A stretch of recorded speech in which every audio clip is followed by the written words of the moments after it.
본 말씀 이사야서 9장 2절에서 2절, 6절, 7절입니다. 자, 2절입니다.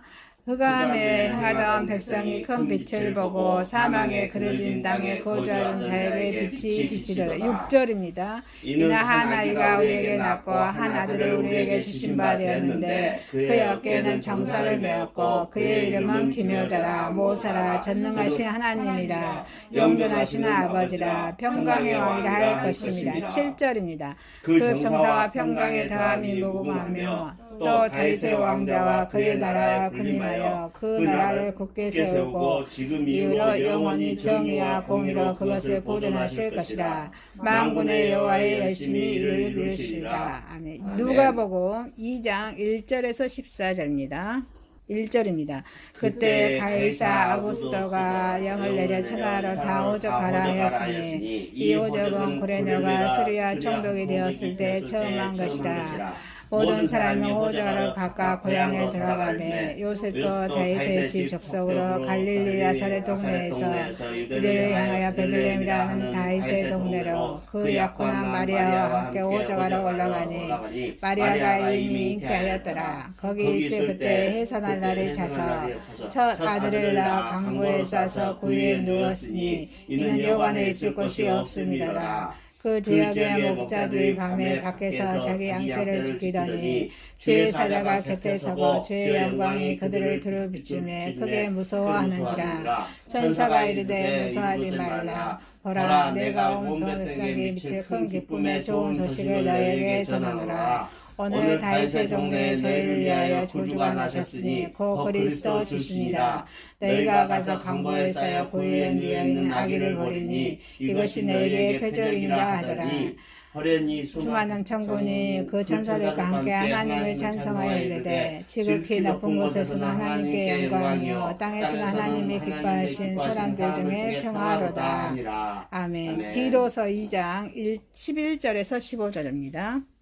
11절입니다. 모든 사람에게 구원을 주신 하나님의 은혜가 나타나 우리를 양육하시되 경건하지 않는 것과 이 세상 정욕을 다 버리고 신중함과 의로움과 경건함으로 이 세상에 살고 복스러운 소망과 우리의 크신 하나님 구주 예수 그리스도의 영광이 나타나심을 기다리게 하셨으니 그가 우리를 대신하여 자신을 주심은 모든 불법에서 우리를 속량하시고 우리를 깨끗하게 하사 선한 일을 열심히 하는 자기 백성이 되게 하려 하십니다. 너는 이것을 말하고 권면하여 모든 행위로 책망하여 그 누구의 수는 업신여기지 말라. 아멘.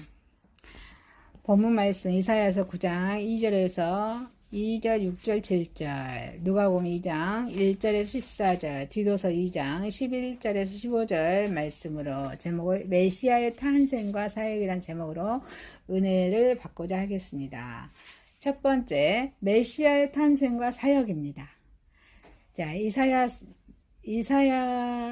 이사야서는 계속해서 메시아, 구원에 대한 말씀입니다. 그래서 메시아에 대해서 예언합니다. 이사야는.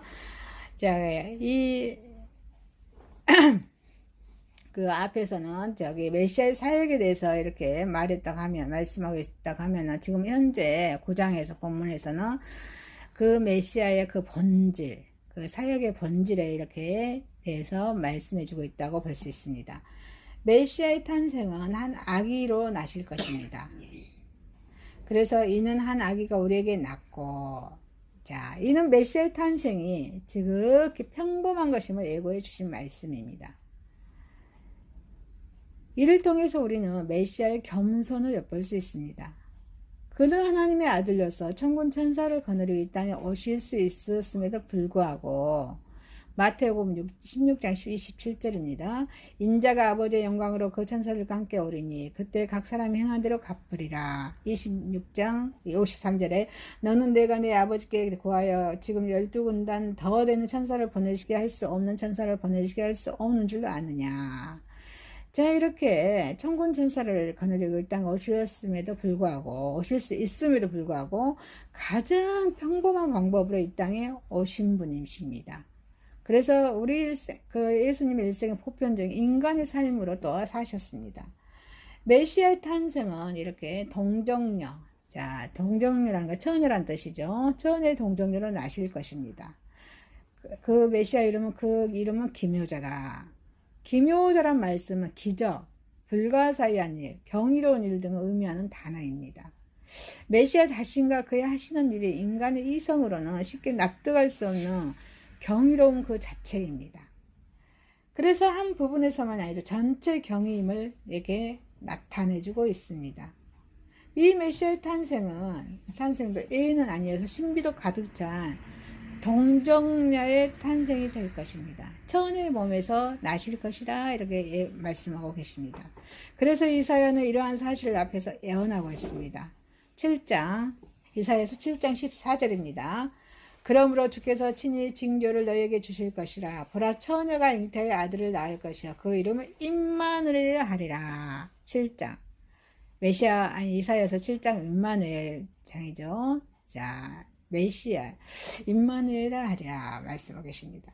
그런데 이 동정녀의 탄생의 신비는 단순히 그의 경이로움을 더해주기 위해서가 아닙니다. 그래서 메시아는 인류의 죄를 대속할 제물이기 때문에 그렇습니다. 자, 요한복음 1장 29절입니다. 이튿날 요한 예수께서 자기에게 나오심을 보고 이르되 보라, 세상 죄를 지고 가는 하나님의 어린 양이로다.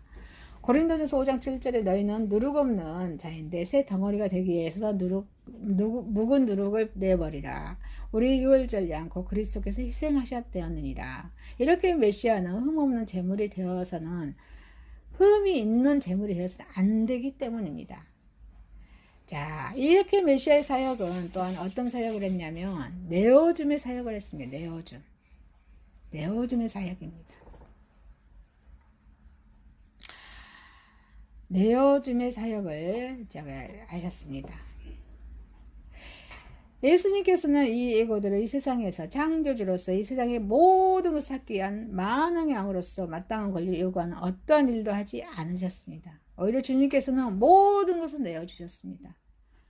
최종적으로 자기의 목숨까지도 내어주셨습니다. 그래서 마태복음 20장 28절 말씀하십니다. 인자가 온 것은 섬김을 받으려 함이 아니라 도리어 섬기려 하고 자기 목숨을 많은 사람의 대성을 주려 합니다. 아멘이십니까? 네. 섬기러 오셨습니다. 우리 예수님 믿는 사람 하나님의 자녀들은 섬김입니다. 아멘이십니까? 네. 자기의 가정이나 사업장이나 어느 곳에 있든 간에 그리스도 향기를 드러내는 그런 섬김으로 승리한 저 여러분 되시기를 주님의 축원드립니다. 또한 메시아의 사역은 다스림의 사역입니다. 다스림의 사역입니다.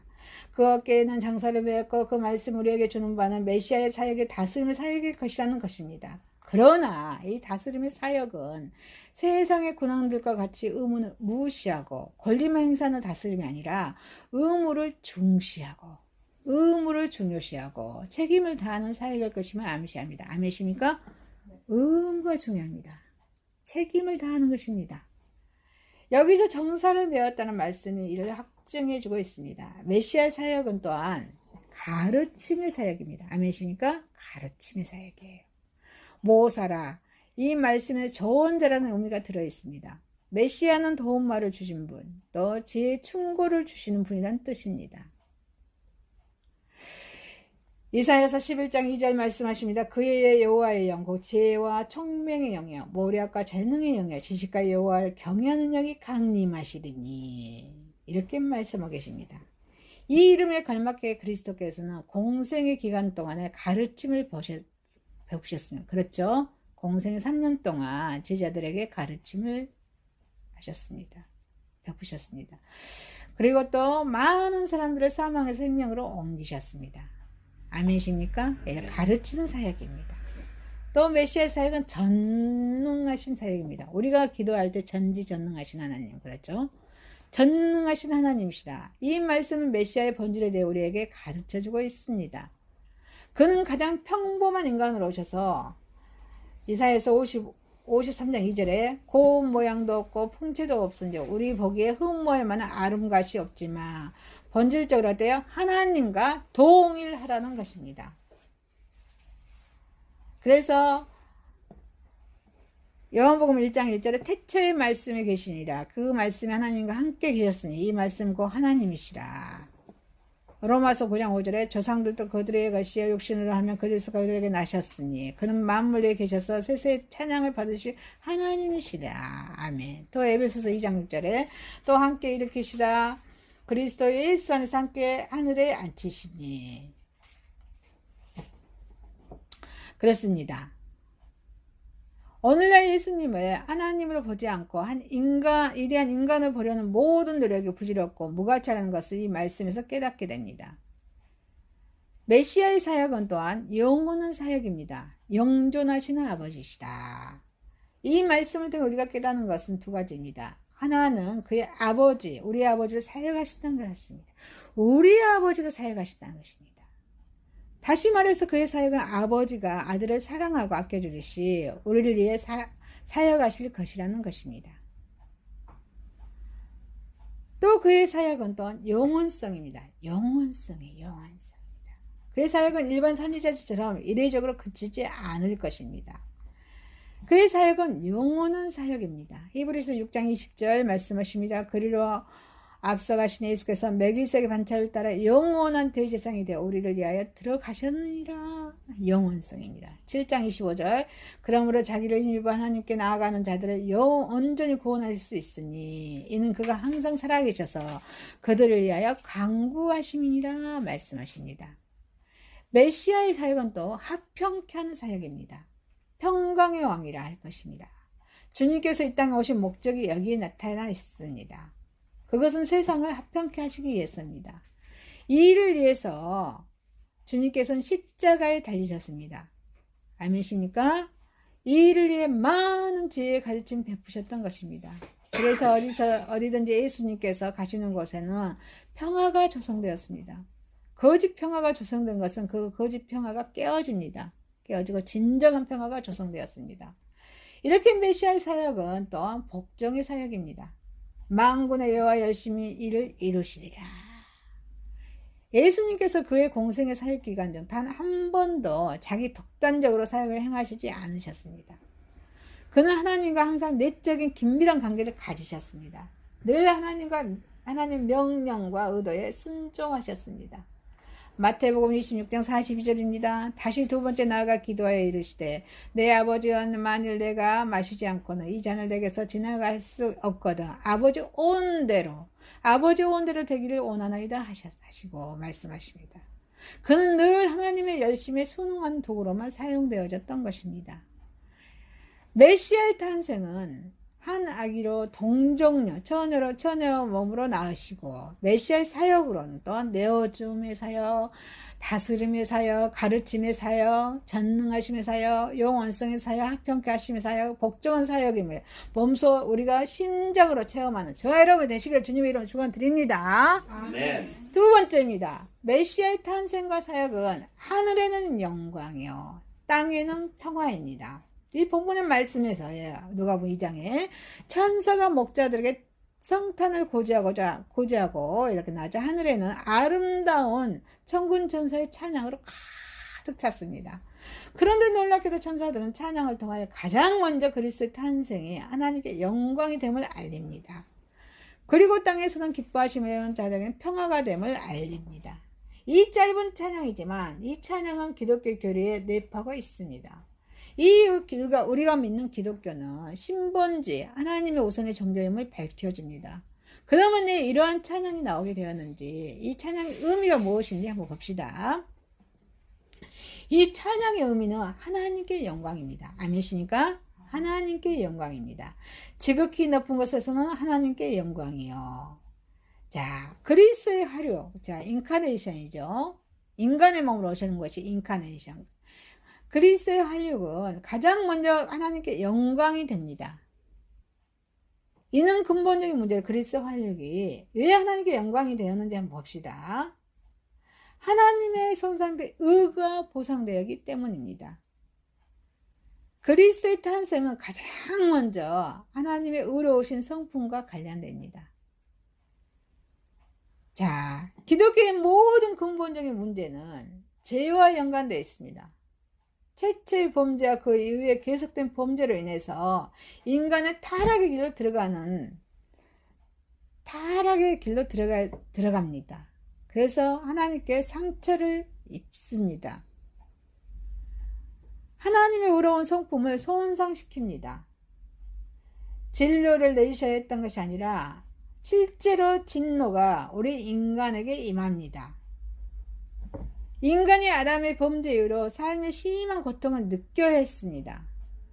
최종적으로 죽어야 했던 것이 바로 그 진노의 결과입니다. 이렇게 인간이 범죄의 결과와 하나님의 진노로 죽어가는 것은 하나님의 또 하나의 성품이 자비와 속성과 모순이 되는 일입니다. 그렇다고 해서 사랑의 속성에 의해 인간의 죄를 방치한다면 의의 속성에 모순되는 것입니다. 그래서 하나님께서는 이 두 가지 속성을 모순됨이 없이 다 만족할 수 있는 방법을 계획해 놓으셨습니다. 그것이 무엇일까요? 독생자이신 그리스도 예수님의 십자가의 죽음입니다. 하나님의 진노의 자리에 십자가에서 그리스도에게 인류를 향한 모든 진노를 다 쏟음으로써 하나님께서 인류가 죽어가는 것을 두고 보실 수 없는 사랑의 속성과 이 죄를 그냥 간과할 수 없는 의의 속성을 다 만족시킨 것입니다. 그래서 하나님께서 구원을 계획하셨고 구원을 완성하신 분 누구예요? 예수님이시라는 것입니다. 로마서 3장 26절 말씀하십니다. 곧 이때 자기 의로우심을 나타내사 자기도 의로우시며 또한 예수를 믿는 자를 의롭다 하려 하십니다. 30절에 할 자도 믿음으로 말미암아 또한 뭐 할 자도 믿음으로 말미암아 다 의롭다 하시려 하나님은 한 분이시다. 로마서 5장 8절에 우리가 아직 죄인 되었을 때 그리스도께서 우리를 위하여 죽으심을 하나님께서 우리에 대한 자기의 사랑을 확증하셨느니라. 이렇게 그리스도의 탄생은 이를 위해서 초석을 마련하신 것이므로 근본적으로 하나님께 영광이 되는 것입니다. 아멘이십니까? 예수님의 탄생은 하나님께 영광이 되는 것입니다. 자, 이것이 하나님의 뜻을 순종하기 때문입니다.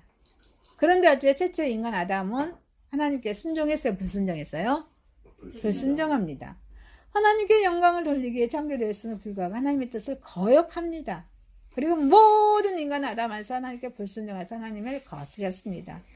불순종의 아들들이 된 것입니다. 에베소 2장 2절 말씀하십니다. 그때 너희는 그 가운데 행하여 이 세상 풍조를 따르고 공중의 공소 잡은 자를 따랐으니 지금 불순종의 아들 가운데서 역사하는 양이라. 5장 6절에 누구든지 헛된 말로 너희를 속이지 못하게 하라. 이로 말미암아 하나님의 진노가 불순종의 아들들에게 임하니. 그러나 그리스도는 예수님은 예하고 아니라 함을 되지 않으셨습니다. 예하셨습니다.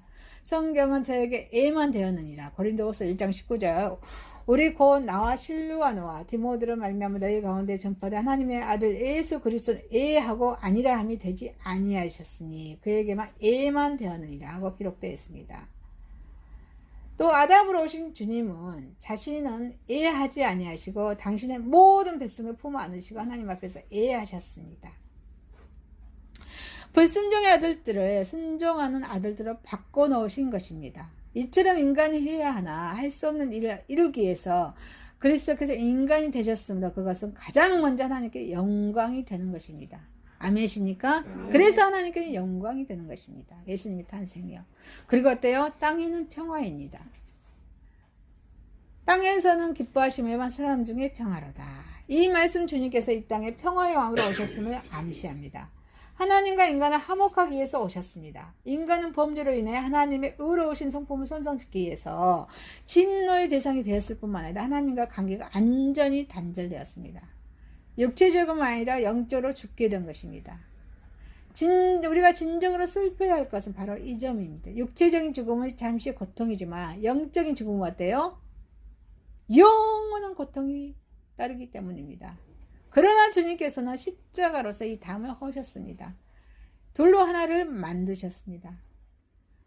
에베소서 2장 14절에서 16절 있습니다. 그는 우리가 합평이신 자 둘로 하나를 만드사 중간에 닭 박힌 담을 허시고 또 십자가라 이 둘을 한 몸으로 하나님과 합평하게 하려 하심이라. 온수된 것은 십자가로 소멸하시고 말씀하십니다. 인간과 인간 사이의 합평을 이루시기 위해서 예수님께서 오셨습니다. 죄악은 하나님과 인간 사이만을 원수로 만들지 아니하였습니다. 인간과 인간 사이에도 원수 관계를 수없이 만들었습니다. 그래서 이 세상에는 끝없는 전쟁과 다툼이 있습니다. 그러나 원수를 위해 직접 죽으신 주님께서는 말씀하십니다. 누가복음 6장 35절 36절 원수를 사랑하고 너희 아버지의 자비하신 같이 너희도 자비하라. 또 오셔서 먼 데 있는 너희에게 평안을 전하고 가까운 데 있는 자들에게 평안을 전하셨으니 이는 저로 말미암아 우리 둘이 한 성령 안에서 아버지께 나아가면 얻게 하려 하심이라 하고 에베소서 2장 17, 18절 말씀하고 계십니다. 저의 힘으로는 원수를 사랑할 수 없습니다. 그렇지만 주님의 힘으로 원수를 사랑할 줄 믿습니다. 메시아의 탄생과 사역은 하늘에는 영광이요 땅에는 평화의 도구로 쓰임받는 저와 여러분이 되시길 주님의 이름을 축원드립니다. 세 번째입니다. 메시아의 탄생과 사역은 하나님의 은혜입니다. 하나님의 은혜입니다. 이 본문은 바울이 자신의 생애에서 가장 귀중하게 생각했던 진리입니다. 이 진리를 한마디로 표현하면 하나님의 은혜입니다. 바울은 하나님의 은혜를 그리스도의 행위의 근거로서 또 동기로서 제시하고 있습니다. 이 본문은 앞에서 제시한 그리스도인은 남녀노소 종들이 살아가야 할 생활 지침이 됩니다. 그리스도인의 행위는 하나님의 은혜와 분리될 수 없습니다. 그리스도인의 행위는 하나님의 은혜의 근거가 되어 나타난 삶의 모습이어야 된다는 것입니다. 그리스도인의 그 행위를 통해서 하나님의 은혜를 증거해야 합니다. 아멘이십니까? 아멘. 그래서 도잉이 중요합니다. 바울이 그리스도 행위를 바탕으로 제시한 하나님의 은혜에 대해서 한번 우리가 봅시다. 하나님의 은혜는 구원을 가져다 줍니다. 모든 사람의 구원을 주신 하나님의 은혜가 나타나 여기서 하나님의 은혜는 하나님 자비로서 죄악에 빠져 하나님의 자신과 가까이 할 수 없는 인간들을 구원하시겠다는 하나님의 거룩한 뜻이 인격화되어 나타나는 것을 의미하고 있습니다. 다시 말하면 하나님의 은혜는 복음으로서 예수 그리스도를 말합니다. 복음입니다. 예수 그리스도입니다. 이게 하나님의 은혜입니다. 에베소서 1장 7절입니다. 우리는 그리스도 안에서 그 은혜의 풍성함을 따라 그의 피로 말미암아 속량 곧 제사함을 받았느니라. 디모데후서 1장 10절 이제는 우리 구주 그리스도 예수의 나타나심으로 말미암아 나타났으니 그는 사망을 패하시고 복음으로서 생명과 썩지 아니할 것을 드러내신지라. 이렇게 예수 그리스도의 대속적인 죽음을 통하여서 인간들은 저와 여러분 구원을 얻게 되었습니다. 인간은 자신의 구원을 위해서 아무것도 할 수 없으며 구원을 이룰 수도 없습니다. 왜냐하면 모든 인간은 뭐 때문에 그래요? 죄 아래 있기 때문입니다. 로마서 3장 9절 10절입니다. 그러면 어떠하냐? 우리는 나으냐? 결코 아니라 유대인이나 헬라인이나 다 죄 아래 있다고 우리가 이미 선언하였느니라. 기록된 바 의인은 없으나 없나요? 하나도 없으며. 그러기에 인간의 구원을 얻기 위해서는 먼저 하나님의 은혜가 있어야 합니다. 인간의 구원이 가능한 것은 하나님의 선제적인 은혜 때문입니다. 하나님의 은혜는 모든 사람에게 주어졌습니다. 예수 그리스도의 대속적인 죽음은 모든 사람, 즉 인류를 위해서 하나님의 사랑입니다. 그래서 로마서 5장 8절 말씀하십니다. 우리가 아직 죄인 되었을 때 그리스도께서 우리를 위하여 죽으심으로 하나님께서 우리에 대한 자기의 사랑을 확증하셨느니라. 고린도서 5장 19절에 하나님께서 그리스도 안에 계시사 세상을 자기와 화목되게 하시사 그들의 죄를 그들에게 돌리지 아니하시고 화목하게 하는 말씀을 우리에게 부탁하셨으니 요한일서 2장 2절 그는 우리의 죄를 위해서 화목제물이니 우리를 이해할 뿐 아니요 온 세상의 죄를 이해하심이라. 그래서 그리스도의 대속적인 죽음의 적용 범위는 혈통이나 신분이나 지위나 소유와 같이 그러한 조건들에 대해서 제한되지 않습니다. 그래서 하나님의 은혜를 시인하고 마음으로 믿는 사람들에게만은 이렇게 구원이 적용된다는 것입니다.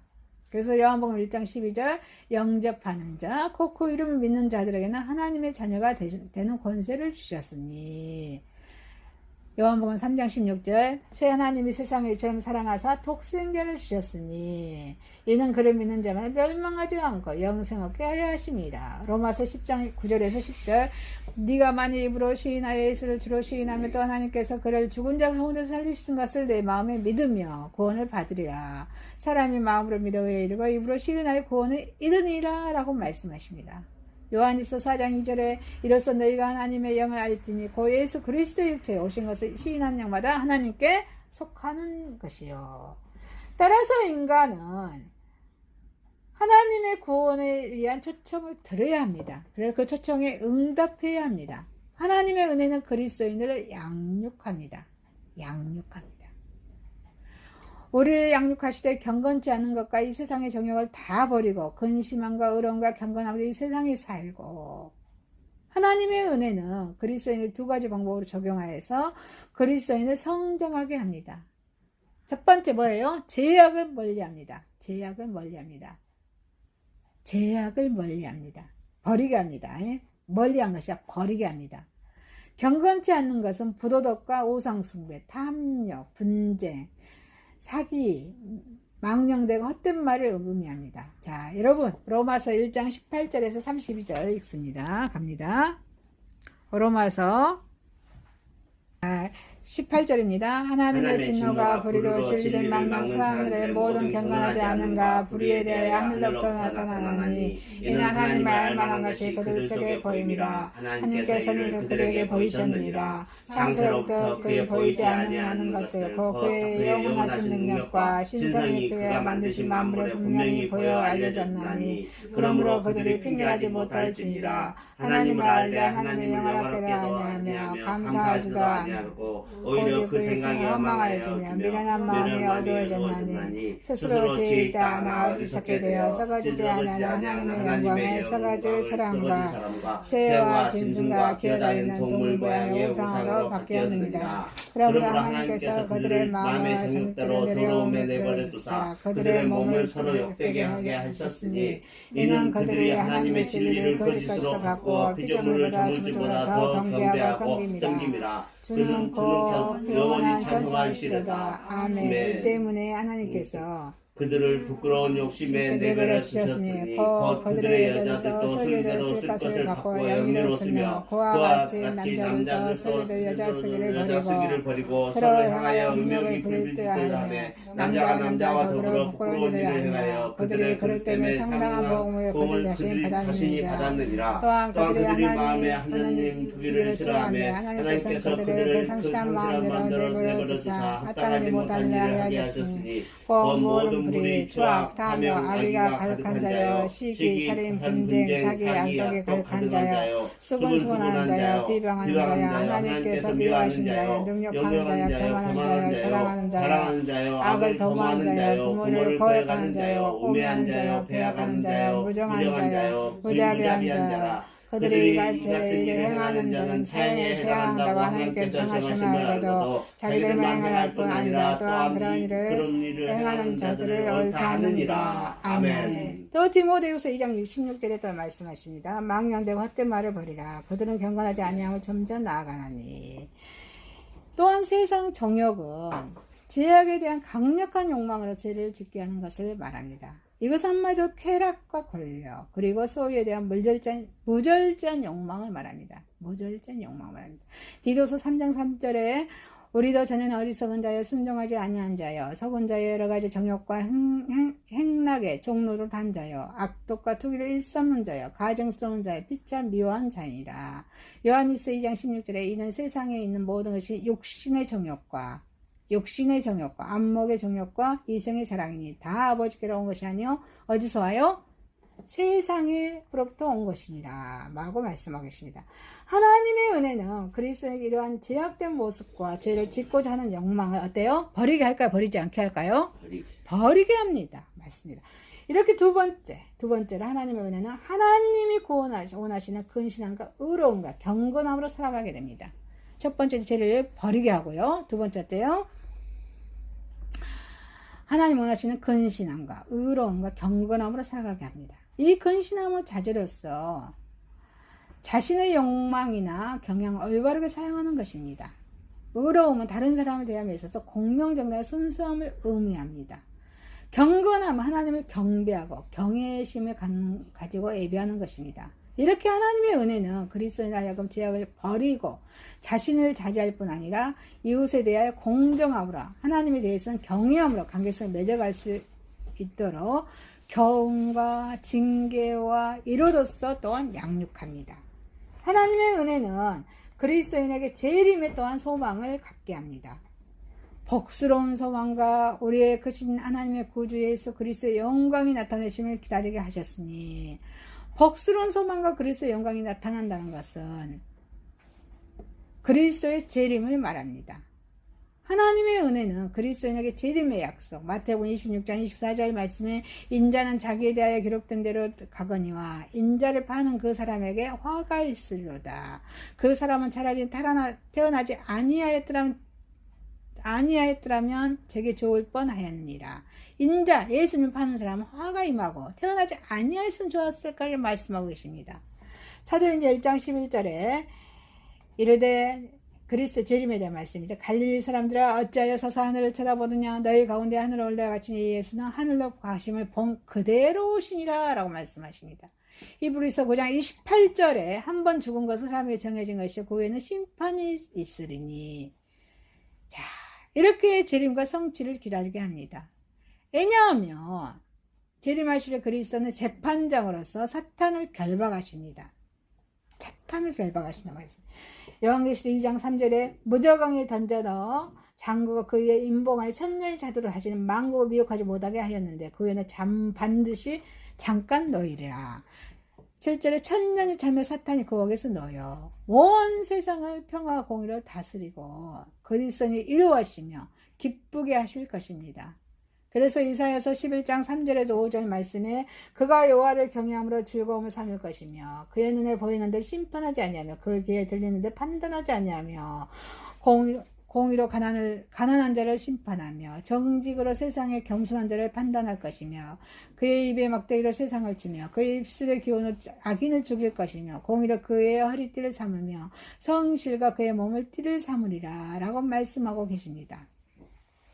그리고 25장 6절에서 8절의 말씀에도 제가 읽습니다. 여러분 한번 찾아 읽어볼까요? 이사야서 25장 6절에서 8절입니다. 6절입니다. 만군의 여호와께서 이 산에서 만민을 위하여 기름진 것과 오래 저장되었던 포도주로 연회를 베푸시리니 그 골수가 가득 찬 기름진 것과 오래 저장되었던 맑은 포도주로 하실 것이며 또 이 산에서 모든 민족의 얼굴을 가리게 열방의 덮임을 덮게 제하시며 사망을 영원히 멸하실 것이라. 주 여호와께서 모든 얼굴에서 눈물을 씻기시며 자기 백성의 수치를 온 천하에서 제하시라. 여호와께서 이같이 말씀하셨습니다. 아멘. 이사야서 65장 20절에서 25절 갑니다. 20절입니다. 거기는 날수가 많지 못하여 죽은 어린이와 소환이 차지 못한 노인 다시는 없을 것이라. 그 백세에 죽은 자를 젊은이라 하겠고 백세가 못해 죽은 자는 저주받은 자들이라. 그들이 가옥을 건축하고 그 안에 살겠고 포도나무를 심고 열매를 먹을 것이며 그들이 건축한 데 타인이 살지 아니할 것이며 그들이 심은 것을 타인이 먹지 아니하리니 이는 내 백성의 수완이 나무의 수완과 같겠고 내가 약간 그에서 일할 것을 들이 누릴 것이며 그들의 수고가 헛되지 않겠고 그들의 생산한 것이 재난을 당하지 아니하리니 그들은 여호와의 복된 자의 자손이여 그들의 웃음도 그들을 갈 것입니다. 그들이 부르기 전에 내가 응답하겠고 그들의 말을 마치기 전에 내가 들을 것이며 이리와 어린 양이 함께 먹을 것이며 사자가 소처럼 즙을 먹으며 뱀은 옥을 양식으로 삼을 것이니 나의 성산에도 해함이 없겠고 성함도 없으리라. 여호와의 말씀입니다. 아멘. 이러한 기쁨이 있습니다. 하나님의 은혜는 그리스도인의 친백성이 되게 합니다. 그리스도의 친백성이 되게 합니다. 그가 우리를 대신하여 자신을 주시면 모든 불법에서 우리를 속량하시고 구속하시고 우리를 깨끗하게 하사 선한 일에 열심하는 친백성이 되게 하십니다. 이렇게 하나님의 은혜의 궁극적인 목적은 저와 여러분 당신의 친백성이 되게 하는 것입니다. 왕이신 하나님의 명령에 순종하고 그 하나님의 영광 위에 되어지면 모든 일에 열심을 다하는 친백성 만들기 위해서 그리스도의 피와 성령 깨끗하게 하셨습니다. 에베소서 5장 26절 말씀하셨습니다. 이는 물로 끄시서 말씀으로 깨끗하게 해서 거룩하게 하시고 이브리서 9장 14절에 허물며 용하신 성령으로 말미암아 흠없는 자기를 하나님께 드린 그리스도의 피가 너희 양심을 죽은 행실을 깨끗하게 하고 살아계신 하나님 섬기게 하지 못하느냐. 요한일서 1장 7절 그의 빛 가운데 계실 것 같이 우리도 빛 가운데 행하며 우리가 서로 사귐이 있고 그 아들 예수의 피가 우리를 모든 죄에서 깨끗하게 하실 것이요. 9절에 만약 우리가 우리 죄를 제박하면 그런 미쁘시고 의로우사 우리 죄를 상하신 우리를 모든 불에서 깨끗하게 하실 것이요. 이렇게 말씀하십니다. 피와 성령으로 거룩한 성도들은 하나님의 친 백성다운 모습으로 이 세상을 살아가야 합니다. 아멘이십니까? 그것이 무한량의 은혜의 만분이 될지라도 보답하는 것입니다. 하나님의 백성 살아가는 것이 하나님의 은혜의 만분의 1이라도 보답하는 길입니다. 이렇게 메시아의 탄생의 사역은 하나님의 은혜에 감사하는 저와 여러분이 되시게 주님의 이름을 축원드립니다. 말씀을 마치겠습니다. 메시아의 탄생과 사역입니다. 동정녀 천의 몸을 탄생하셨고 또 이렇게 여러 가지 사역이 평화에 또 영원성에 이런 사역을 하셨습니다. 메시아 탄생을 사역은 하늘에는 영광이에요. 땅에는 평화입니다. 생계 저와 여러분 평화의 도구로 쓰임받기를 주님의 이름 축원합니다. 또 메시아 탄생을 사역하세요. 하나님의 은혜로 하나님의 은혜였습니다. 기도드리겠습니다. 사랑의 하나님 아버지, 천의 몸 동정녀 마리아의 몸으로 오시었어 합평케 하시고 하늘에는 영광 땅에는 평화로우신 우리 주님 모두가 하나님의 은혜임에 감사하게 하옵소서. 예수님의 이름으로 기도드리옵나이다. 아멘.